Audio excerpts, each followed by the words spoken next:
നമസ്കാരം.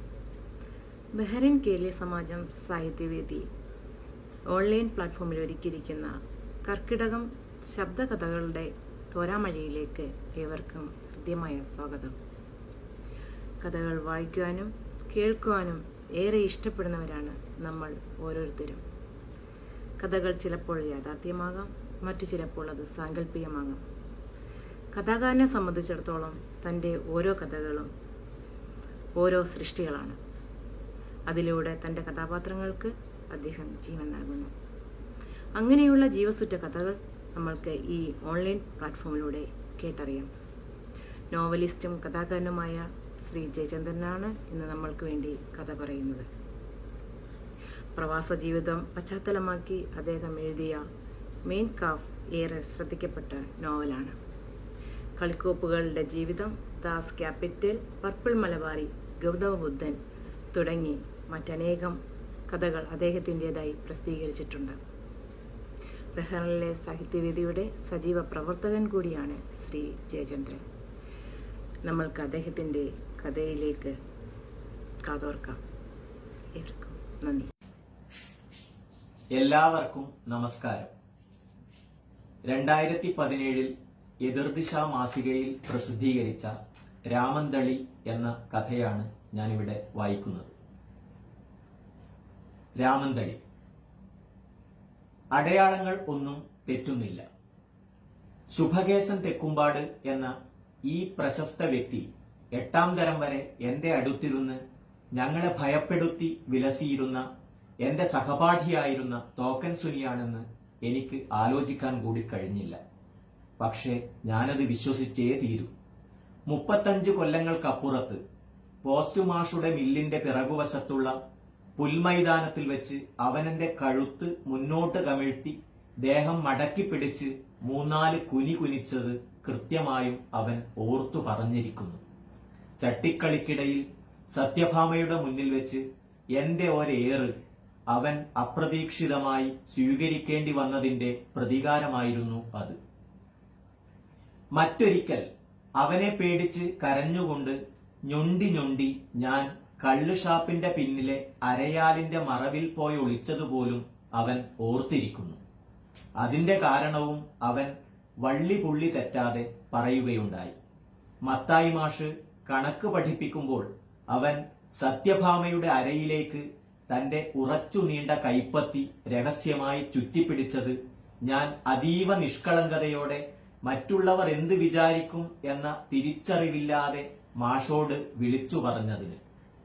ആ ഒരു തെളിവ് പറഞ്ഞ് അവൻ പഴയ തോക്കൻ തന്നെയാണെന്ന് എന്നെ ബോധ്യപ്പെടുത്താൻ ശ്രമിക്കുമ്പോൾ ഞാൻ ഇന്നുവരെ മറ്റുള്ളവർക്കിടയിൽ കണ്ടിട്ടില്ലാത്ത കുറ്റബോധവും മനോവിഷമവും അവനിൽ കാണാൻ കഴിഞ്ഞു. തെളിവുകൾ അവിടെ അവൻ അവസാനിപ്പിച്ചില്ല. ക്ലാസ്സിൽ പഠനത്തിൽ ശരാശരിയെങ്കിലും പൊതുവെ ശാന്തനും സൽസ്വഭാവിയുമായ എനിക്കു തന്നെ അവന്റെ പക്കൽ നിന്ന് പലതവണ മർദ്ദനം ഏൽക്കേണ്ടി വന്നിട്ടുണ്ട്. 3ാമത്തെ തെളിവ് ശാരദ ടാക്കീസിൽ ലിസ കണ്ടുകൊണ്ടിരിക്കുമ്പോൾ അവൻ എന്റെ അനിയത്തിയെ കയറിപ്പിടിക്കാൻ നോക്കിയതാണ്. അവനെ നേരിടാൻ കെൽപ്പില്ലാതെ ഞാൻ കരയുന്നതു കേട്ട് ആളുകൾ അവനെ ശ്രദ്ധിക്കാൻ തുടങ്ങിയപ്പോൾ അവൻ വെള്ളിത്തിരയിലെ പ്രേതത്തെ ഉപേക്ഷിച്ച് ഇരുട്ടിൽ പുറത്തേക്ക് അപ്രത്യക്ഷനായി. ഇലക്ഷനിൽ അവന് ഇഷ്ടപ്പെടാത്ത ഒരു ബൂത്ത് ഏജന്റിനെ തിരഞ്ഞെടുപ്പുകാലത്ത് നായ്ക്കുരണപ്പൊടി പാറ്റിയതാണ് മറ്റൊരു അടയാളമായി അവൻ അവതരിപ്പിച്ചത്. ഏറ്റവും ഒടുവിലായി കത്തുന്ന 5ാമത്തെ തെളിവായി അവൻ എന്റെ മുന്നിലേക്ക് എറിഞ്ഞത് അവന്റെ അച്ഛൻ സുബ്രഹ്മണ്യക്കുറുപ്പിനെ നാട്ടുകാരുടെ മുന്നിൽ വെച്ച് അവനേൽപ്പിച്ച പൊറുക്കാൻ കഴിയാത്ത തൊഴിയാണ്. 5ാമത്തെ തെളിവ് കുറെ കൂടി പരസ്യ സ്വഭാവവും കൂടുതൽ സാക്ഷികളുമുള്ള ചരിത്രത്തിൽ അടയാളപ്പെടുത്തിയ കഠിനമായ തെളിവാണ്. 5 കാര്യങ്ങളും പറഞ്ഞതോടുകൂടി ഞാനും അവനും 8ാം തരം വിദ്യാർത്ഥികളായി 13 വയസ്സുള്ള കുട്ടികളെപ്പോലെ ഏങ്ങി കരയാൻ തുടങ്ങി. അപ്പോൾ അവനാകട്ടെ ഒരുതരം അപകർഷതയും കൂടാതെ ഉപവാസമിരിക്കുന്ന സമരക്കാർക്കിടയിൽ നിന്ന് വിങ്ങിപ്പൊട്ടി. എനിക്ക് കരച്ചിലിന്റെ ഒപ്പം കുറച്ച് നാണവും ജാള്യതയും തോന്നിയതിനാൽ ഞാൻ സമരപ്പന്തലിന്റെ പുറത്തേക്ക് പതുക്കെ വലിഞ്ഞു. ഒരു സെലിബ്രിറ്റിയെ പോലെ നാട്ടുകാർ ശുഭകേശനെ നോക്കി. സമരത്തോട് അനുഭാവം പ്രകടിപ്പിച്ചുകൊണ്ട് അടുത്ത കാലത്ത് സജീവ രാഷ്ട്രീയത്തിൽ നിന്ന് ഉൾവലിഞ്ഞവനെങ്കിലും ഒരു പ്രശസ്ത രാഷ്ട്രീയക്കാരൻ ഇതാദ്യമായാണ് ഏങ്ങലടിച്ച് കരയുന്നത്. നാട്ടുകാർക്ക് അയാളോട് ഇഷ്ടവും ആരാധനയും ചെറിയ അളവിൽ സഹതാപവും അനുഭവപ്പെട്ടു. ഇടക്കാലത്ത് ഇയാളെ കൊണ്ട് പത്രത്തിൽ സ്ഥലമുണ്ടാവലില്ലപ്പാ. ഇപ്പം കുറെ ആയിട്ട് ചങ്ങായിനെ കാണാനേ ഇല്ലേലാ. സമരത്തെ ഊണിലും ഉറക്കിലും ഹൃദയം കൊണ്ട് ഏറ്റുവാങ്ങിയ രാഘവേട്ടൻ മാറി നിന്ന് ഇതര രാമന്തളിക്കാരോട് കുശുകുശുത്തു. നിങ്ങ പറഞ്ഞത് ശരിയെന്നെ, ഓനിപ്പം കുറെ കാലായിട്ട് രാഷ്ട്രീയ വനവാസത്തിൽ തന്നെ. നിരാഹാരത്തിന്റെ തീയതി പുതുക്കി എഴുതുന്നതിനിടയിൽ രമേശൻ പറഞ്ഞു. അതിന്റെ അടിയിൽ ഓരോ എളപ്പിളക്കിയിട്ട് നിനക്ക് തീയതി മാറിപ്പോണ്ട. ചാനലുകാർക്ക് അത് മതി. പിന്നെ മറ്റൊരു സമരഭടൻ കുട്ടി രമേശനെ ഉപദേശിച്ചു. പക്ഷേ കുട്ടി ശുഭകേശന്റെ സ്വദേശത്തെക്കുറിച്ചുള്ള സംശയം പൊതുവായി രേഖപ്പെടുത്തി. ആള് പാലക്കാട്ട് സൈഡിൽ എവിടെയോ ആന്ന് തോന്നുന്നു. നമ്മളെ തേങ്ങ പറിക്കുന്ന സൈശനോട് ചോദിച്ചാ അറിയാൻ പറ്റും ഓൻ ആ ഭാഗത്ത് എവിടെയോ ആന്ന്. അയാൾ ശുഭകേശനോട് കുറച്ചു കാലം മുമ്പ് വരെ അയാൾക്കുണ്ടായിരുന്ന ആരാധന രേഖപ്പെടുത്താൻ ഒരു ലോഭവും കാണിച്ചില്ല. പ്രസക്തി കൂടിയ ചില ഭാഗങ്ങൾ അടിവരയിട്ട് അടയാളപ്പെടുത്തുന്നതുപോലെ കുട്ടി ശബ്ദം കുറച്ച് അയാളുടെ ഉറ്റ ചങ്ങാതിമാരായ സമരസഖാക്കളോടായി ശുഭകേശൻ കേൾക്കുന്നില്ലെന്ന് ഉറപ്പുവരുത്തിക്കൊണ്ട് പറഞ്ഞു. ആളൊരു കാലത്ത് പുലിയായിരുന്നില്ലേ? വെട്ടിന് വെട്ട്, കുത്തിന് കുത്ത്. തീരുമാനെടുക്കാൻ പേടിയെന്ന് പറഞ്ഞ സാധനം മൂപ്പര ലൈഫിലില്ല. ആളുകളുടെ ശ്രദ്ധ ശുഭകേശനിലേക്ക് തിരിയുകയാണെന്ന് ശുഭകേശനും തോന്നിത്തുടങ്ങി. ഈ ശുഭകേശൻ 35 കൊല്ലം മുമ്പ് സ്വന്തം പിതാവിനെ തൊഴിച്ച് നാടുവിട്ട തോക്കൻ സുനിയാണെന്ന് എനിക്കും അവനും മാത്രം അറിയാവുന്ന ഒരു രഹസ്യമായി തുടരുകയാണിപ്പോഴും. സമരപ്പന്തലിൽ നിരാഹാരമിരുന്നും ഇടയ്ക്കിടെ എത്തി നോക്കിയും രാവും പകലും കക്കൂസ് വെള്ളം കുടിച്ച ഓർമ്മയിൽ പഴകിപ്പോയ ഓരോ നിമിഷവും ഓക്കാനിച്ചുകൊണ്ടിരിക്കുന്ന എന്റെ നാട്ടുകാരോട് നിശബ്ദമായി അനുവാദം ചോദിച്ച ശേഷം ഞാൻ ശുഭകേശനെയും കൂട്ടി നടന്നു. നീ വാ, നമ്മക്കൊരു സർക്കീറ്റ് അടിച്ചിട്ട് വരാം. ഞാൻ തോക്കനെയും വിളിച്ച് പെരിയാട്ടെക്കൊവ്വലിലേക്ക് നടന്നു. നിരാഹാരത്തിന്റെ 9ാം ദിവസത്തിലേക്ക് പ്രവേശിച്ച വനിതയ്ക്ക് അനുഭാവം പ്രകടിപ്പിച്ചുകൊണ്ട് സ്ത്രീകളും കുട്ടികളും കൊവ്വലിൽ പന്തം കൊളുത്തി മുദ്രാവാക്യവും വിളിച്ച് നടന്നുപോകുന്നു. എന്റെ ഓള് സത്യഭാമയും ഇളയ പെങ്ങൾ കമലാക്ഷിയും നല്ല ആവേശത്തോടെ കിണറുകളിലേക്കുള്ള STP എന്ന ആന കക്കൂസിന്റെ പൈപ്പ് ഉടൻ അടച്ചില്ലെങ്കിൽ പട്ടാളക്കാരുടെ ഗേറ്റിന് മുന്നിൽ മരിക്കുമെന്ന് പറഞ്ഞത് കേട്ടപ്പോൾ എനിക്ക് ഒരു സന്തോഷമൊക്കെ തോന്നി. എന്തുകൊണ്ടാണെന്നറിയില്ല, ഞാൻ സത്യഭാമയെ തോക്കനിൽ നിന്ന് മറച്ചുപിടിച്ചു. എന്നിട്ട് കമലാക്ഷിയെ ഞാൻ തോക്കന് കാണിച്ചു കൊടുക്കുകയും ചെയ്തു. ആരെയും ഓർമ്മ വരുന്നില്ല. പെട്ടെന്ന് അവൻ കമലാക്ഷിയെ നോക്കിക്കൊണ്ട് എന്നോട് പറഞ്ഞു. പക്ഷേ സൂചനകൾ പറയുമ്പോൾ എല്ലാം പെട്ടെന്ന് മടങ്ങി വരും. നിന്റെ കാര്യം അതുപോലെയല്ല. ഞാൻ നിനക്ക് ചെയ്യാത്ത ദ്രോഹങ്ങളില്ലല്ലോ. നിന്റെ പെണ്ണിനോട് പോലും. ആ വാചകം മുഴുമിപ്പിക്കാൻ കൂട്ടാക്കാതെ അവന്റെ കണ്ണുകളിൽ വെള്ളം നിറഞ്ഞു. എന്നാലും നീ എന്തൊരു പോക്കാ പോയത്? അവനൊപ്പമെത്താൻ ഞാൻ ഞൊണ്ടുകാലും ഏന്തി വലിഞ്ഞ് പിന്നാലെ നടക്കുന്നതിനിടയിൽ ചോദിച്ചു. നിന്റെ അച്ഛൻ പിന്നെ ഒരാളോട് മിണ്ടിയിട്ടില്ല. പാവം, മുടിവെട്ടാൻ പോലും മരിക്കും വരെ പുറത്തിറങ്ങിയിട്ടില്ല. ബാർബർ പപ്പൻ നിന്റെ വീട്ടിൽ വന്ന് ഓർക്ക് മുടി നറുക്കിക്കൊടുക്കും.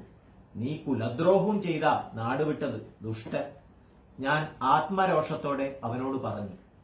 ദേഷ്യം തോന്നിയാൽ അവൻ എന്നെ പുഷ്ടിയുള്ള കൈത്തണ്ട കൊണ്ട് തച്ചോട്ടെ, ഞാൻ കരുതി.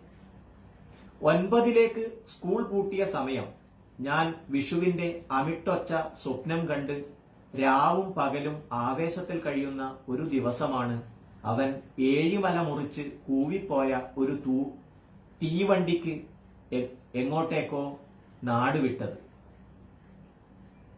വിഷുവിന് കശുവണ്ടി കട്ടുപെറുക്കി വിറ്റുകിട്ടിയ പൈസ കൊണ്ട് വാങ്ങിവെച്ച ശിവകാശി പടക്കം വീട്ടിലെ കളത്തിൽ ഉണക്കാനിടുമ്പോ സത്യഭാമ തന്നെയാണ് അവന്റെ പോക്കിന്റെ കാര്യം എന്നോട് വന്ന് പറഞ്ഞത്. അവൾ കുറച്ച് മണ്ണെണ്ണക്ക് ഒരു കുപ്പിയും എടുത്ത് വന്നതായിരുന്നു. ഓൻ ഇന്നലെ കള്ളവണ്ടി കയറി എങ്ങോട്ടേക്കോ പോയി, സത്യഭാമ എന്നോട് പറഞ്ഞു. അവൾ അത് പറയുമ്പോൾ അവളുടെ മുഖത്ത് പതിവില്ലാത്ത ഒരു പ്രസരിപ്പ് കണ്ടു. ആളൊരു കച്ചറയാണെങ്കിലും പോയത് വിചാരിക്കുമ്പോ ഒരു വിഷമം. കുറെ കാലം ഒന്നിച്ച് നടന്നോനല്ലേ, ഞാൻ പറഞ്ഞു. എനക്കൊരു വിഷമവുമില്ല. ഇത്രയും കാലം ഓനെ പേടിച്ച് ഞാൻ മിണ്ടാണ്ടിരുന്നു. ഇനി ഞാൻ നിന്നോടെല്ലാം പറഞ്ഞു തരാം, അവൾ പറഞ്ഞു. ഞാൻ ഉണക്കാനിട്ട പച്ച ബോംബും പൂക്കുറ്റിയും ഓലവെടിയും ഒരു പ്ലാസ്റ്റിക് സഞ്ചിയിലാക്കി ഞാലിയുടെ മുകളിലെ അട്ടത്തിൽ ഭദ്രമായി വെച്ച് അമ്മയോട് ഒരു കളവ് പറഞ്ഞ് ഭാമയുടെ വീടിന്റെ ഇടവഴിയിലേക്ക് ഞൊണ്ടിക്കൊണ്ട് ഒരോട്ടം പാസാക്കി. അവൾ എനിക്ക് കാക്കപ്പൂ പറിച്ചുകൊണ്ട് കയ്യാലയുടെ തൊട്ടപ്പുറം നിൽക്കുന്നു. ഓനെന്താ നിന്നെ ചെയ്തിനി? ഞാൻ അവളോട് ചോദിച്ചു. ഒന്നും ചെയ്യാൻ ബാക്കിയില്ല, അവൾ കുറ്റബോധത്തോടെ തലകുനിച്ചു. ആദ്യ രാത്രിയിൽ ഒരു രണ്ടാം കെട്ടുകാരനെ പോലെ അവളുടെ ശരീരത്തെ വിസ്മയിപ്പിക്കാൻ അവശേഷിച്ച ഏതെങ്കിലും പ്രദേശമന്വേഷിച്ച് തളർന്നു മയങ്ങാറായപ്പോൾ ഞാനൊരു വെല്ലുവിളി മനസ്സുകൊണ്ട് ഏറ്റുവാങ്ങി. എന്നെങ്കിലും അവനിനി രാമന്തളിക്ക് മടങ്ങി വന്നാൽ നിനക്കു വേണ്ടി എന്റെ കൈപ്പത്തി ഓന്റെ മൂത്ത് ചാർത്തു. പിന്നീട് കുറച്ചുകാലം കൂടി ഞാൻ തോക്കനെ ഓർത്തു. അവന്റെ മടങ്ങിവരവിനെ കുറിച്ച് ചിന്തിച്ചു. തിരിച്ചെത്തിയാൽ ഞാൻ അവനെ സത്യഭാമയ്ക്ക് വേണ്ടി മുഖത്തടിക്കുന്നതും സ്വപ്നം കണ്ട് വായനശാല മൈതാനിക്കടുത്ത ഒറ്റമുറി ചായപ്പീടികയിൽ ചായ കൂട്ടിക്കഴിഞ്ഞു. പിന്നെ പതുക്കെ ഞാൻ തോക്കനെ മറന്നു തുടങ്ങി. രാത്രി സത്യഭാമ ഒരു ദുർബല ജീവിയോടെന്ന പോലെ പരിഹാസത്തോടെ എന്നെ അവഗണിക്കുമ്പോൾ മാത്രം ഞാൻ തോക്കനെ പകയോടും നിസ്സഹായതയോടും കൂടി ഓർത്തു. കുടുംബം പുലർത്താൻ രാമന്തളിക്കാർക്ക് വേണ്ടി സ്വദേശി വടയും പഴംപൊരിയും കടല ഇഷ്ടവും ഉണ്ടാക്കി ജീവിച്ചു. 11 മണിക്ക് പൊതുവാളുടെ ജീപ്പിൽ പയ്യന്നൂർക്ക് പോയി ശോഭ ടാക്കീസിൽ ഓടുന്ന ഉച്ചപ്പടം കണ്ടു. അവധിക്കാലം ചെലവഴിക്കാൻ നാട്ടിലെത്തിയ ഗൾഫുകാരിൽ നിന്ന് ഇടയ്ക്ക് ഷിവാസിന്റെ 2 പെഗ് ഒപ്പിച്ച് സത്യഭാമയെ കിടക്കയിൽ ആക്രമിച്ച് തോക്കനോട് അർദ്ധരാത്രി പ്രതികാരം ചെയ്തു. പക്ഷേ ഇന്ന് സമരപ്പന്തലിൽ കണ്ടപ്പോൾ നിന്റെ ഉള്ളിൽ തോക്കനാണെന്ന് ഒറ്റ നോട്ടത്തിൽ തിരിച്ചറിയാൻ മാത്രം ബുദ്ധി എനിക്കുണ്ടായില്ലടാ സുനി. ഞാൻ പെരിയാട്ടക്കൂവലിൽ നിന്ന് ഏഴിമലയിലെ ഗ്രോട്ടോയെ ലക്ഷ്യമാക്കി നടന്നു കയറുന്നതിനിടയിൽ അവനോട് പറഞ്ഞു. ശുഭകേശൻ എന്ന ലോകമറിയുന്ന രാഷ്ട്രീയക്കാരനെ തോക്കൻ സുനിയായി പരാവർത്തനം ചെയ്യാൻ എന്റെ മനസ്സ് അങ്ങനെയങ്ങ് എളുപ്പത്തിൽ വഴങ്ങിത്തരുന്നുമില്ല. എനിക്ക് ഈ രഹസ്യം ആരോടെങ്കിലും ഒന്ന് പറഞ്ഞാൽ കൊള്ളാമെന്നുണ്ട്. പക്ഷേ അങ്ങനെ ശുഭകേശന്റെ പൂർവ്വകാലം വെളിപ്പെടുത്തുന്നതിൽ അവന് ഇഷ്ടക്കേടുണ്ടോ എന്ന കാര്യം അവനോട് ചോദിച്ചറിയണം. പഴയ തോക്കൻ സുനിയല്ല, പുതിയ ശുഭകേശൻ. അയാളുടെ സ്വാധീനം ചെറുതല്ല. ചിരിച്ചുകൊണ്ട് ശുഭകേശൻ എത്ര കിടിലൻ വിവാദങ്ങളാണ് പുല്ലുപോലെ നേരിട്ടത്. ചാനലുകാർ ഒരു കാലത്ത് ഒരകലത്തിൽ നിന്നല്ലാതെ ശുഭകേശനോട് സംസാരിക്കുമായിരുന്നില്ല. നടത്തത്തിനിടയിൽ ഞാൻ തോക്കനെ സൂക്ഷ്മമായി ശ്രദ്ധിച്ചുകൊണ്ടിരുന്നു. അവനെ പഴയ തോക്കനായി ശുഭകേശന്റെ പുതിയ ദേഹത്തിൽ ഉറപ്പിക്കാൻ ഞാൻ ശ്രമിച്ചുകൊണ്ടിരുന്നു. പക്ഷേ അവൻ പഴയ ആളല്ലെന്ന് അനുനിമിഷം ഓർമ്മിപ്പിക്കും വിധം എനിക്കൊട്ടും വശമില്ലാത്ത വിധത്തിൽ പെരുമാറിക്കൊണ്ടിരുന്നു. ഇടയ്ക്കവൻ വലിയ പാകത വന്ന ഒരു സാത്വികന്റെ രൂപത്തിലേക്ക് ഇറുങ്ങി നിന്നു. മറ്റു ചിലപ്പോൾ ഒരു പരിവ്രാജകനെ പോലെ ശൂന്യമായ നോട്ടം അഷ്ടദിക്കിലേക്കും പായിച്ചുകൊണ്ട് നടന്നു. നിന്നെ ഇപ്പോഴും ആൾക്കാർക്ക് മനസ്സിലായിട്ടില്ല. ഞാനത് നാളെ പകൽ വെളിച്ചത്തിൽ രാമന്തളിക്കാരോട് പറയാൻ പോകുന്നു. വിജനമായ വഴിയിലൂടെ കിഴക്കോട്ട് നടന്ന് കുരിശുമുക്കിനടുത്തെത്തിയപ്പോൾ ഞാൻ അവരോട് പറഞ്ഞു. വഴിയുടെ 2 വശങ്ങളിൽ കപ്പണകളിൽ നിന്ന് ഇടയ്ക്ക് മിന്നാമിനുങ്ങുകൾ പാറി വന്നു. ആ വഴിയിലെത്തിയപ്പോൾ പണ്ടെന്നോ തോക്കനുമൊത്ത് ആമയെ പിടിക്കാൻ ചെന്ന കാര്യം ഓർമ്മ വന്നു. ആദ്യം സാധുബീഡി വലിക്കാൻ പഠിച്ചത് അന്നേരമാണ്. അമൃത് പോലെ 2 ഔൺസ് പറങ്കിമാങ്ങയുടെ നാടൻ ആദ്യമായി ഒരു പ്ലാസ്റ്റിക് ഗ്ലാസ്സിലേക്ക് ഒഴിച്ചു തന്നതും അന്നു രാത്രി തോക്കന്റെ കൈകൊണ്ട് തന്നെ. ദൂരെ നിന്ന് ഒരു മയിൽപ്പിട ഞങ്ങൾക്കെതിരെ നടന്നു വരുന്നു. കണ്ടില്ലേ, കാലം വല്ലാണ്ട് മാറി. ഞാൻ മയിലിനെ ചൂണ്ടി അവനോട് പറഞ്ഞു. പണ്ട് കണ്ണൂര് ഭാഗത്ത് ഒരു മയിലിനെ കാണാൻ പയ്യന്നൂരിലെ സുബ്രഹ്മണ്യ സ്വാമി ക്ഷേത്രത്തിൽ പോണം. ഇപ്പം ഈറ്റിങ്ങ മുറ്റത്ത് വന്ന് ഡാൻസ് ചെയ്യാൻ തുടങ്ങി, ഞാൻ പറഞ്ഞു. തുടർച്ചയായി വരുന്ന ഫോൺ കോളുകളിലായിരുന്നു അവന്റെ ശ്രദ്ധ. അവന്റെ മുഖഭാവം ഞാൻ ശ്രദ്ധിച്ചു. ഭയമുണ്ട് അവന്റെ കണ്ണുകളിൽ. ഇടയ്ക്ക് അപ്പുറത്തെ ശബ്ദത്തിനു മുന്നിൽ വലിയ വിധേയത്വത്തോടെ അവൻ കുനിയുന്നത് പോലെ തോന്നും. ഇപ്പോൾ അവന് ഒരു ക്ഷീണിതന്റെ മുഖഭാവമാണ്. നിനക്കെന്ത് പറ്റി തോക്ക? നീ ഇത്രയും കാലം എന്തിനാ ഈ നാട്ടിൽ നിന്നും നാട്ടുകാരിൽ നിന്നും മറഞ്ഞു നിന്നത്? ഞാൻ ചോദിച്ചു. ഞാൻ തോറ്റുപോയി ചങ്ങാതി, അവൻ വല്ലാത്തൊരു നിസ്സഹായതയോടെ പറഞ്ഞു. പരാലിസിസ് പിടിപെട്ട ഒരു രോഗിയെ പോലെയാടാ എന്റെ മനസ്സിപ്പോ. അതും പറഞ്ഞ് അവൻ കരയാൻ തുടങ്ങി. അവൻ തുടർന്നു. നീ ആൾക്കാരോട് പറ, അവരെന്നെ തിരിച്ചറിഞ്ഞോട്ടെ. പഴയ തോക്കൻ സുനിയേക്കാൾ അഴുകിയതാടാ ശുഭകേശന്റെ ജീവിതം. ഒട്ടും മനുഷ്യപ്പറ്റില്ലാത്ത ഒരു എപ്പിസോഡ്. അവൻ പിന്നെയും കരയുന്നു. എനിക്ക് ദേഷ്യം വരാൻ തുടങ്ങി. നിനക്ക് ആരെയാടാ പേടി? അവൻ എന്നോട് എന്തോ പറയാനോങ്ങുന്നതിനിടയിൽ പിന്നെയും ഒരു കോൾ വന്നു. ഞങ്ങൾ വീതിയുള്ള വഴി പിന്നിട്ട് ഇടുങ്ങിയ കാട്ടുപാതയിലേക്ക് പ്രവേശിച്ചിരുന്നു. ഒരു മുള്ളൻ പന്നി മുന്നിലൂടെ നടന്നുപോയി. ദൂരെ കുറുക്കന്മാർ ഓലിയിട്ടു. ഒരു അണലിപ്പാമ്പ് വഴിമുറിച്ച് കടന്നുപോയി. ഇരുട്ട് പരന്നു തുടങ്ങിയിരുന്നു. തോക്കന്റെ കയ്യിലെ വീതിയുള്ള മൊബൈലിൽ നിന്ന് അവൻ ടോർച്ച് മിന്നിച്ചു. ഗ്രോട്ടോയ്ക്കടുത്ത ചർച്ചിൽ നിന്ന് ഒച്ചയോ അനക്കമോ കേൾക്കാനില്ല. ചിലപ്പോൾ ഇന്ന് പള്ളിയിൽ പ്രത്യേകിച്ചൊന്നും ഉണ്ടാകില്ല. ചൂടുകാലത്തിന്റെ ഉണക്കം പള്ളിപ്പറമ്പിനെയും ഗ്രോട്ടോയെയും ബാധിച്ചിട്ടുണ്ട്. സ്കൂളിൽ നിന്ന് പണ്ട് മിക്കവാറും വെള്ളിയാഴ്ച ഉച്ചയ്ക്ക് ഞാൻ തോക്കന്റെ കൂടെ ഗ്രോട്ടോ വരെ വന്ന് രാമന്തളിയുടെ ദൂരക്കാഴ്ച കണ്ട് മടങ്ങിപ്പോകും.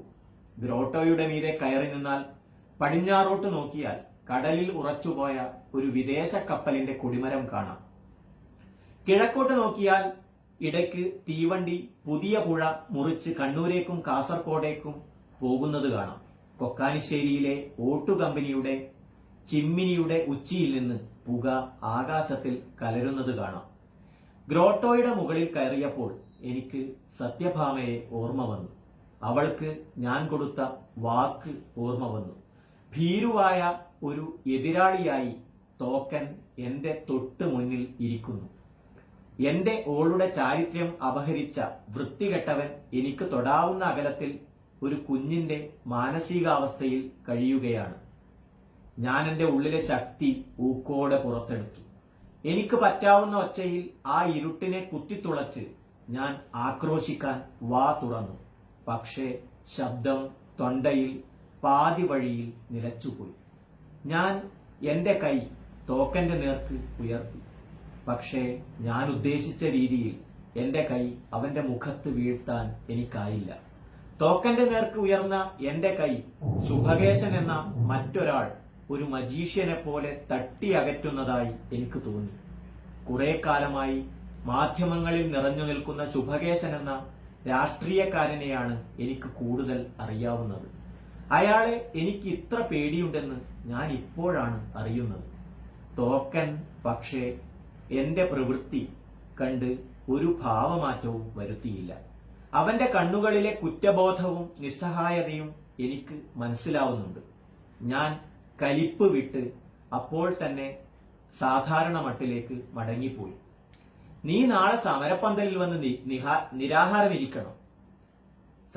സമനിലയിലേക്ക് തിരിച്ചു വന്ന ഞാൻ തോക്കനോട് പറഞ്ഞു. നീ ഈ നാട്ടുകാരനായി തന്നെ ഈ സമരത്തോട് ഐക്യപ്പെടണം. നാട്ടുകാർക്ക് അത് ആശ്വാസമാവും. ഞാൻ പറഞ്ഞു, എനക്കങ്ങനെ ചെയ്യണമെന്നുണ്ട്, പക്ഷേ എനിക്കതിന്റെ ആത്മവിശ്വാസം ഇല്ലാണ്ടായി. അവൻ നിസ്സഹായതയോടെ പറഞ്ഞു. അഥവാ ഞാൻ ഉപവാസം ഇരുന്നാൽ പോലും നിന്റെ സമരം പരിഹാസ്യമായി പോകും.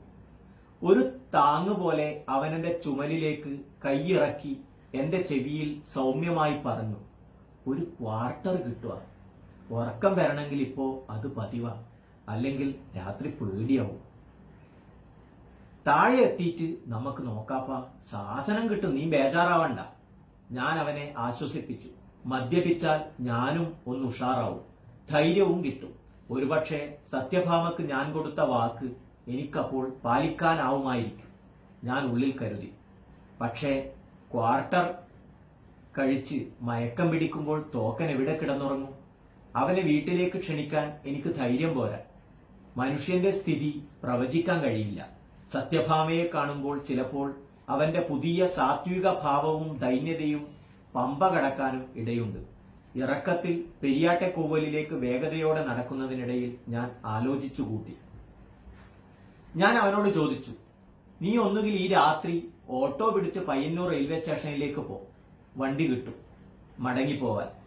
അല്ലെങ്കിൽ നീ നിന്റെ പൗറും വിചാരവും കീശയിൽ വെച്ച് അമ്മയെ പോയി കണ്ട് ആടെ കടന്നുറങ്ങി. നീ പണ്ടേ ചത്തുപോയിന്നാ ഓറ വിചാരം.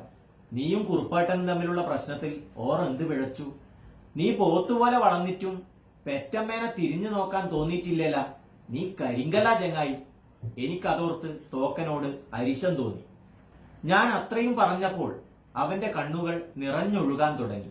മനോവിഷമം കരഞ്ഞു തീർക്കുന്നതിനിടയിൽ അവന്റെ മനസ്സമാധാനം തകർക്കുന്ന ഏതോ ഫോൺ വിളി വീണ്ടും എത്തി. അതിനിടയ്ക്ക് ഞാൻ ഇലക്ട്രീഷ്യൻ മണികണ്ഠനെ വിളിച്ച് ഒരു മിലിറ്ററി കുപ്പി ഒപ്പിച്ചു വെച്ചു. തോക്കനെ കണ്ടെത്തിയതിന്റെ ഒരാഘോഷം എന്റെ ഉള്ളിൽ നുരഞ്ഞു പൊന്തി. നീ വേഗം നടക്ക്, സാധനം ഓക്കെയായി, 2 എണ്ണം വിട്ടാൽ നിന്റെ സങ്കടം മാറും. ഞാൻ അവനെ സമാധാനിപ്പിച്ചുകൊണ്ട് ഉഷാറോടെ നടന്ന് എന്റെ ഒറ്റമുറി ചായപ്പിടികയ്ക്ക് അടുത്തെത്തി. ഇപ്പോൾ സമയം രാത്രി 11 മണി കഴിഞ്ഞു. ഒരു നാടൻ പട്ടി കൊവ്വലിൽ അലഞ്ഞുതിരിയുന്നു. ഞാൻ മണിയെ ഒന്നുകൂടി വിളിച്ചു. അവൻ അടുത്ത നിമിഷം ഒരു കുപ്പിയുമായി ഞങ്ങൾക്ക് മുന്നിൽ പ്രത്യക്ഷപ്പെട്ടു. കുപ്പി വാങ്ങി ഞാനൊരു ലാർജ് ഡ്രൈ ആയി സേവിച്ച് തോക്കന് കുപ്പി കൈമാറി. എനിക്ക് വെള്ളത്തിലുള്ള വിശ്വാസം നഷ്ടപ്പെട്ടിട്ട് കുറച്ചു കാലമായി. എന്നിട്ട് മണികണ്ഠനോട് പറഞ്ഞു, നീ ഇന്ന് രാത്രി ഇയാളെ കാത്തോളണം. അത് കേട്ടപ്പോൾ ശുഭകേശനെ ഒത്തുകിട്ടിയതിൽ മണികണ്ഠന് ഒരു സന്തോഷമൊക്കെ തോന്നി.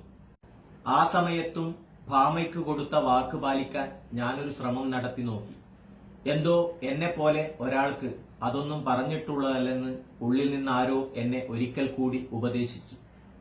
ഞാൻ ഇതോടെ എന്റെ ആ പഴകിയ വീരവാദം ഇവിടെ ഉപേക്ഷിക്കുകയാണ്. പെരിയാട്ടെക്കൂവലിൽ എന്റെ ഒറ്റമുറി ചായപ്പീടികയുടെ മുന്നിൽ ഞാനൊരു കാർഡ് ബോർഡിൽ ചായയില്ല എന്ന് തൂക്കിയിട്ടിട്ട് മാസം 1 കഴിഞ്ഞിരിക്കുന്നു. ആദ്യം ഒരു സംശയം പറഞ്ഞത് തേങ്ങ പറിക്കാരൻ സതീശൻ തന്നെ. രാവിലെ 7 മണിക്ക് ഒരു ചായ അവന്റെ കൊല്ലങ്ങളായുള്ള പതിവാണ്.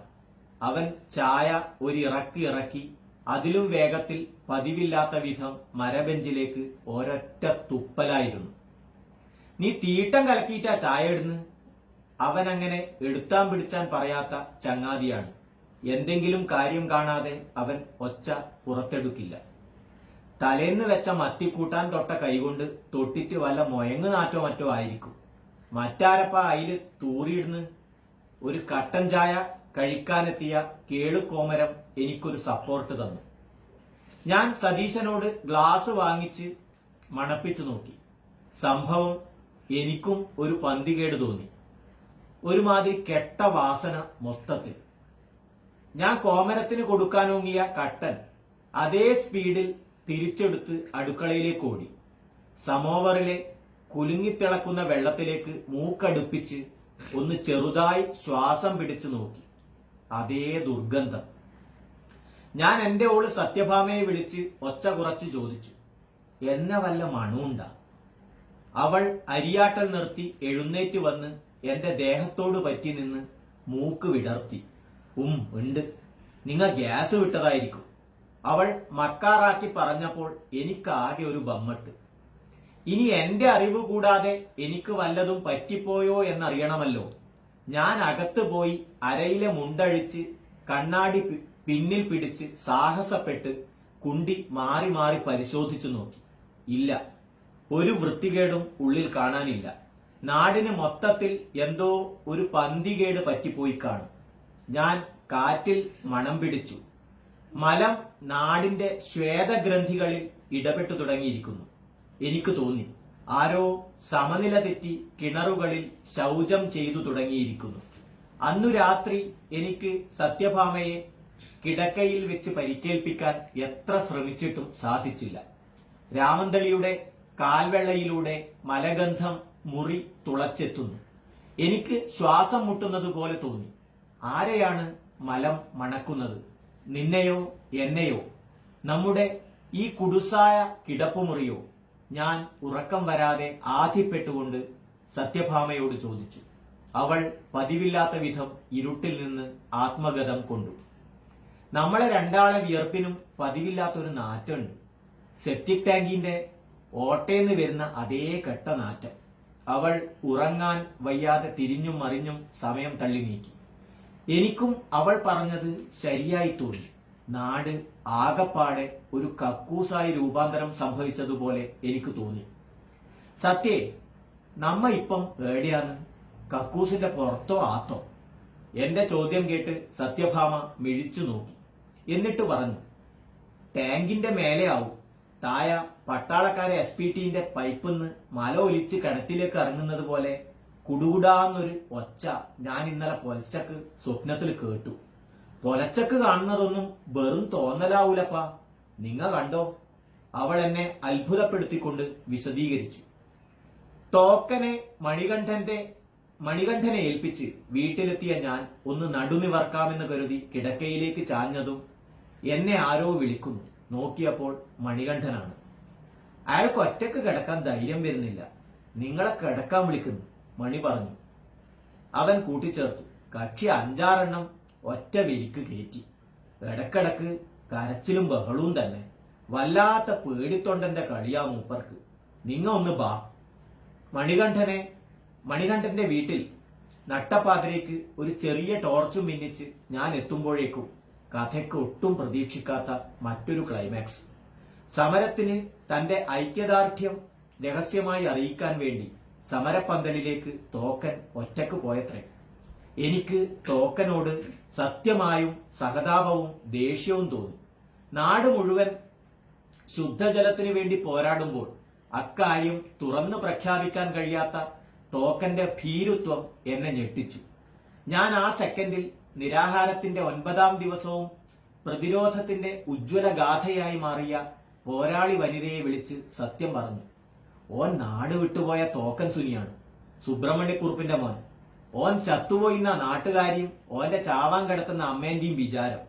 നാളെ പുലരുമ്പം ഈ സത്യം ലോകം അറിയണം ഏച്ചി. ബോധം കുറേശ്ശെ മങ്ങിത്തുടങ്ങിയിട്ട് പോലും അവർ അക്കാര്യം ഗൗരവത്തോടെ ഉൾക്കൊണ്ടു. പിറ്റേന്ന് രാമന്തളിക്കാർ ശുഭകേശന്റെ ഉള്ളിൽ ഒളിച്ചു കഴിയുന്ന തോക്കൻ സുനിയെ തിരിച്ചറിഞ്ഞു. നാട്ടുകാർ അവനെ പുച്ഛത്തോടെ നോക്കുകയും കണക്കറ്റ് പരിഹസിക്കുകയും ചെയ്ത ശേഷം ഒരു പ്രകടനമായി സമരപ്പന്തലിൽ നിന്നും തോക്കനെയും കൂട്ടി അവന്റെ ശയ്യാവലംബിയായ അമ്മയെ ചെന്നു കാണാൻ തീരുമാനമെടുക്കുകയും ചെയ്തു. ഇത്തരം അധാർമികതയെ തിരുത്തേണ്ടത് ശുദ്ധജലത്തിനു വേണ്ടി ധർമ്മസമരം നടത്തുന്നവരുടെ ബാധ്യതയാണെന്ന് പൊതുവെ വിലയിരുത്തപ്പെട്ടു. തലേന്ന് അർദ്ധരാത്രിയിലെ തോക്കന്റെ ചില പ്രകടനങ്ങൾ മുമ്പ് പ്രഭാത് ബുക്ക് ഹൌസ് മലയാളത്തിൽ പ്രസിദ്ധീകരിച്ച റഷ്യൻ നോവലുകളിലെ ചില കഥാപാത്രങ്ങളുടെ മാനസിക വ്യാപാരങ്ങൾ ഓർമ്മിപ്പിച്ചുവെന്ന് സമരത്തെ ഇരവു പകൽ ഹൃദയപൂർവ്വം പിന്തുണച്ചുകൊണ്ടിരിക്കുന്ന ആദരണീയനായ ഒരു എഴുത്തുകാരൻ പിന്നീട് സമരഭടന്മാർക്കിടയിൽ അഭിപ്രായപ്പെടുകയുണ്ടായി. 2. ശുഭകേശൻ തന്റെ അമ്മയുടെ ചൈതന്യം വറ്റിയ കണ്ണുകളിലേക്ക് പശ്ചാത്താപ വിവശതയോടെ നോക്കി. അവിടെ നിന്ന് തിരിച്ചറിവിന്റെ ഒരു തരി പോലും ഇങ്ങോട്ടേക്ക് പ്രസരിക്കുന്നില്ല. മാവിന്റെ പലകക്കട്ടിലിൽ നിന്ന് മരണാസന്നയായ വൃദ്ധമാതാവിന്റെ ശോഷിച്ച കൈ പൊക്കിയെടുത്ത് അയാളുടെ ഒറ്റയ്ക്കും തെറ്റയ്ക്കും വെളുത്തു തുടങ്ങിയ ഇടതൂർന്ന തലമുടിക്കാടിൽ വിരലോടിപ്പിച്ചു. മൂർധാവിൽ മുടി വളരാത്തൊരു ശൂന്യസ്ഥലിയിൽ ആ കൈ തടഞ്ഞപ്പോൾ അമ്മയുടെ ചുണ്ടുകൾ പതുക്കെ അനങ്ങി. സുനി. കണ്ടുനിന്നവർ വിസ്മയം കൊള്ളെ ആ ചുണ്ടുകൾ വെള്ളത്തിനായി പരതി. ബോട്ടിൽ വെള്ളവും കഴിഞ്ഞു. നീ ആ ഓമനന്റെ വീട്ടിലേക്ക് വിളിച്ചു നോക്കിയാൽ ആടെ പഞ്ചായത്ത് വെള്ളം ബാക്കിയുണ്ടോന്ന് കൂട്ടത്തിൽ ആരോ പറഞ്ഞു. ശുഭകേശന് തന്റെ ഹൃദയഭാരം താങ്ങാൻ കഴിഞ്ഞില്ല. അനുനിമിഷം അമ്മയുടെ ദേഹം തണുത്തുകൊണ്ടിരിക്കുന്നു. ഒരു പാപിയെപ്പോലെ ശുഭകേശൻ ഭ്രമാത്മകമായി സ്വപ്നസഞ്ചാരം നടത്തുന്ന അമ്മയുടെ തളർന്ന കണ്ണുകളിലേക്ക് വീണ്ടും നോക്കി. തനിക്ക് ഈ സന്നിഗ്ധ നിമിഷങ്ങളിൽ സ്വന്തം കിണറിലെ ഒരു തുള്ളി വെള്ളം പോലും അമ്മയ്ക്ക് കൊടുക്കാനുള്ള ശേഷിയില്ലെന്ന് അയാൾ കുറ്റബോധത്തോടെ ഓർത്തു. വലിഞ്ഞു മുറുകി ശബ്ദം ചത്തുപോയ ആ നിമിഷത്തിൽ ചുറ്റും കൂടി നിൽക്കുന്നവർക്കിടയിൽ ഒരു തുള വീഴ്ത്തി അയാൾ വടക്കിനയിലൂടെ പുറത്തേക്കോടി. കിണറിനടുത്തെത്തി ആൾമറയുടെ കൽപ്പടവുകളിൽ കയറി നിന്ന് ഇരുമ്പിന്റെ കപ്പിക്കൊളുത്ത് ഇളക്കിയെടുത്ത് കയർ ഊരി മാറ്റി. കമ്പക്കയർ ആൾമറയുടെ തൂണിൽ ചുറ്റിക്കെട്ടി അയാൾ പടവുകൾ ഇറങ്ങാൻ തുടങ്ങി. ആളുകൾ അയാളെ പിന്തിരിപ്പിച്ചുകൊണ്ട് ബഹളം വെച്ചതൊന്നും ഗൗനിക്കാതെ വിദഗ്ധനായ ഒരു കിണറുകുത്തുകാരനെ പോലെ താഴേക്കിറങ്ങി അയാൾ കീഴ്പടവിൽ വെള്ളത്തിന്റെ നിലയിലെത്തി. അരക്കിറുക്കനെ പോലെ ശരീരം ഇളക്കിക്കൊണ്ട് കറുത്ത് കലങ്ങിയ കക്കൂസ് വെള്ളം സ്വന്തം കൈക്കുമ്പിളിൽ വാരിയെടുത്ത് കണ്ണുകളടച്ച് ആർത്തിയോടെ കുടിച്ചു തുടങ്ങിയതും കിണറിന്റെ ആൾമറയ്ക്കു ചുറ്റും ഒരു മുൾമുനപ്പുറത്ത് തരിച്ചു നിന്ന രാമന്തളിക്കാർ അപ്പോൾ തന്നെ ആ സർറിയലിസ്റ്റിക് അന്തരീക്ഷം കുത്തിപ്പൊളിച്ചു. "നീ ആ കയറൊന്ന് വൃത്തിയാക്കി മുറുക്കിക്കെട്ട്," ആൾക്കൂട്ടത്തിനിടയിൽ നിന്ന് കുട്ടി പറഞ്ഞു. ഓൻ ഇപ്പോൾ ചാവുന്നതിൽ ഒരു ലോജിക്കുമില്ല. കിണറിനടിയിലെ പ്രത്യയശാസ്ത്രരഹിതമായ ഒരു ശൂന്യതയിൽ അവൻ നീലിച്ചു കിടക്കുന്നത് ആർക്കും ഒരു ഗുണവും ചെയ്യില്ല. പെട്ടെന്ന് അവിടെ കൂടി നിന്ന വനിതാ സേനയ്ക്ക് അതിന്റെ ഗുട്ടൻസ് പിടികിട്ടി. അതിന്റെ വെളിപാടിൽ 3 ചെറുപ്പക്കാരികൾ അടുത്ത നിമിഷങ്ങളിൽ കിണറിലേക്ക് ഊളിയിട്ടു. ഒരു പ്ലാസ്റ്റിക് കസേരയിൽ ശുഭകേശനെ കരക്കെത്തിച്ചപ്പോൾ അയാൾക്ക് മരണത്തെ അതിജീവിക്കാനുള്ള ജീവനുണ്ടെന്ന് ആളുകൾക്ക് ബോധ്യമായി. ഓന്റെ മനസ്സിന്റെ ആധിമൂത്ത് ഒരു വേണ്ടാധീനം കാണിച്ചുപോയി. അല്ലാതെ അവനെന്തു പിഴച്ചു? ഞാൻ വേവലാതിയോടെ 4 ഭാഗത്തേക്കും നോക്കി പറഞ്ഞു. അവന്റെ വീർത്ത കുടൽ ഒരു കൂറ്റൻ ബലൂണിനേക്കാൾ വലിപ്പമുണ്ടായിരുന്നു. കൂടി നിന്ന ആൾക്കൂട്ടത്തിൽ നിന്ന് 2 ചെറുപ്പക്കാർ ശുഭകേശന്റെ വീർത്തുനിന്ന കുടൽ അമർത്തി പിഴിയാൻ തുടങ്ങി. അവന്റെ അടഞ്ഞുകിടന്ന വായ മലർക്കെ തുറന്ന് അതിൽ നിന്നും മലിനജലം പുറത്തേക്കൊഴുകി. പിന്നെ ആ കർമ്മനിരതമായ മനുഷ്യ സൈന്യത്തെ അമ്പരപ്പിച്ചുകൊണ്ട് അവന്റെ ഉള്ളിൽ നിന്നും അടിഞ്ഞുകൂടിയ ഖരമാലിന്യത്തിന്റെ അജീർണം, പോയിപ്പോയ ഒരു കാലത്തിന്റെ ദുർഗന്ധം അനുഭവിപ്പിച്ചുകൊണ്ട് പൊടുന്നനെ ഒരു കുന്നായി രൂപം കൊണ്ടു. പത്രത്താളുകളിൽ ദുർമേധസ്സു പോലെ മുഴച്ചുനിന്ന തലക്കെട്ടുകളിലെ അശ്ലീലങ്ങളിൽ പാഴായിപ്പോയ അച്ചടിമഷി ആ മാലിന്യങ്ങൾക്കുമീതെ കറുത്ത അരിമ്പാറകൾ പോലെ കുമിഞ്ഞുകൂടി. നിഷ്കളങ്കരായ ആ ചെറുപ്പക്കൂട്ടത്തിനും അമ്മമാർക്കും വൃദ്ധർക്കും കുട്ടികൾക്കുമിടയിൽ നിന്ന് ശുഭകേശൻ പതുക്കെ അവന്റെ അബോധത്തിലാഴ്ന്ന കണ്ണുകൾ തുറന്നു. അവിഹിതം രഹസ്യമായി വെക്കാൻ വിധിക്കപ്പെട്ട ഒരു സ്ത്രീയുടെ അബോർഷന് ശേഷമുള്ള ശാന്തത അവന്റെ മുഖത്ത് പ്രകടമായിരുന്നു. ആദ്യത്തെ ചാനലുകാരൻ ആ പരിസരത്തെത്തുമ്പോഴേക്കും സമരഭടന്മാർ ശുഭകേശനെ ഒരു വലിയ കുഴികുത്തി ആ മാലിന്യത്തോടൊപ്പം പ്രതീകാത്മകമായി അടക്കം ചെയ്ത് വനിതകൾ ആഹ്ലാദത്തോടെ പെരിയാട്ടക്കോവലിലേക്ക് ജാഥ നടത്തി. കുറേ ദിവസങ്ങൾക്കു ശേഷം പെരിയാട്ടക്കോവലിൽ നടന്ന സമരത്തിന്റെ വിജയാഹ്ലാദ പ്രകടനത്തിൽ എന്റെ ഓള് സത്യഭാമയും പെങ്ങൾ കമലാക്ഷിയും വനിതാസേനയ്ക്കൊപ്പം സജീവമായി ഉണ്ടായിരുന്നു. ആ ദിവസങ്ങളിൽ ജലസമരത്തെ കാൽപ്പനികമാക്കിയ ശുഭകേശനെ കുറിച്ച് ഞങ്ങൾ രാമന്തളിക്കാർ കുറെ ചർച്ച ചെയ്യുകയും ഒരാഘോഷമെന്ന പോലെ ചിരിച്ചു പുളയുകയും ചെയ്തു. അകത്തെ വിഷാംശം ഒന്ന് പോയി കിട്ടാൻ അവൻ 2 ദിവസം ആശുപത്രിയിൽ കഴിഞ്ഞിരുന്നു. ഒരു ഉറപ്പിന് ഡോക്ടർമാരുടെ നിർദ്ദേശപ്രകാരം വയർ കഴുകിയ ശേഷം അവൻ ആശുപത്രി വിട്ടു. അവൻ ഞങ്ങളിൽ ആശ്ചര്യം ജനിപ്പിച്ചുകൊണ്ട് ഞങ്ങൾക്കിടയിൽ ഒരു അനാഥ പ്രേതം പോലെ അടുത്ത ദിവസങ്ങളിൽ അലഞ്ഞുതിരിയാൻ തുടങ്ങി. പഴയ ലോഹ്യം കൂടലിന് അവൻ എന്നെ സമീപിച്ചതേയില്ല. ഒരു മടങ്ങിപ്പോക്കിന് അവൻ തയ്യാറായതുമില്ല. ചില കാര്യങ്ങൾ ധാർമ്മികമായ ഒരു സാമൂഹിക ബാധ്യത പോലെ നമ്മൾ ബോധപൂർവം മറന്നുപോകേണ്ടതുണ്ട്. അതുകൊണ്ട് എന്റെ മരുമക്കൾ ഭാവിയിൽ ഈ കാലം എങ്ങനെ ഓർക്കുമെന്നത് ചായയില്ല ബോർഡ് അഴിച്ചു മാറ്റുന്നതിനിടയിൽ ഞാൻ ആലോചിച്ചു നോക്കി. കുടിവെള്ളം മുട്ടിക്കുന്നതിനെതിരെ സമരം ചെയ്യാൻ വേണ്ടി നാട് വിട്ടുപോയ തോക്കൻ സുനി മടങ്ങി വന്നു എന്ന് ചിലപ്പോൾ കാലം തെറ്റിദ്ധരിച്ചു പോയാൽ അതിൽ അത്ഭുതപ്പെടാൻ എന്തിരിക്കുന്നു.